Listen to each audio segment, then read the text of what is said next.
Hi, I'm Marley, and tonight I'm making rescued mashed potatoes. This is a recipe that's great to use up any leftover mashed potatoes you might have in your fridge. Now when I was a kid, I hated microwave mashed potatoes, like the leftovers, so this is a great way to add some different flavors in that would really complement whatever it is that you're having as a main dish.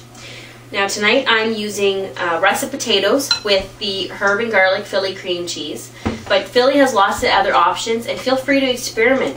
There's a roasted red pepper dip that would go great with sweet potatoes. There's chopped onion, there's vegetables, so there's lots of different options you can make.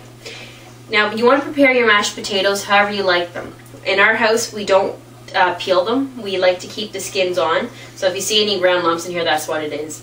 But we also mash them up with milk and butter, and especially if you're using a drier potato like the russet, you want to make sure you do have that liquid in there like the milk. If you're using something like a Yukon Gold that's wetter, you really don't need as much milk. So I already took my mixer and I whipped up, there's about 3 to 4 cups of potatoes in here with 2 to 3 tablespoons of the cream cheese. And I'm going to add, I've got 2 green onions in here. I'm going to mix that in.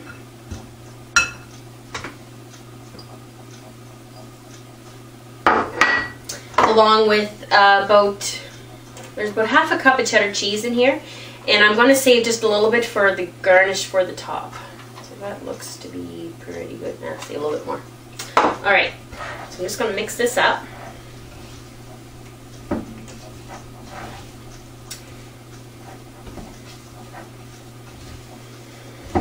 Okay. I'm using a lightly greased cake pan tonight, but I made it in pie plates, in casserole dishes. It really depends on the amount that you're making.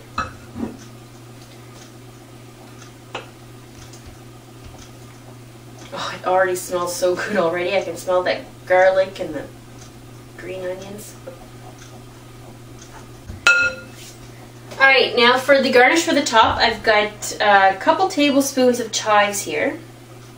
I'm just going to spread those out over top.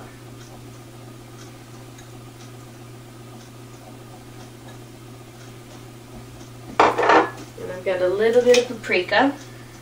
It's really just a sprinkle to give it a nice color for a little bit of flavor. I'm going to pop the rest of this cheese on here. And this is going to go into the oven at 350 degrees for about 10 to 20 minutes depending on how big your pan is. Your potatoes are already cooked, so it's really not going to take that long. Just long enough for the cheese to melt and for the center of your dish to be warm. So after I get this out of the oven, I'll show you what it looks like. Alright, here's our rescued mashed potatoes. This took about 15 minutes in the oven at 350 degrees. And to serve it up, all you want to do is grab a knife, cut it into wedges.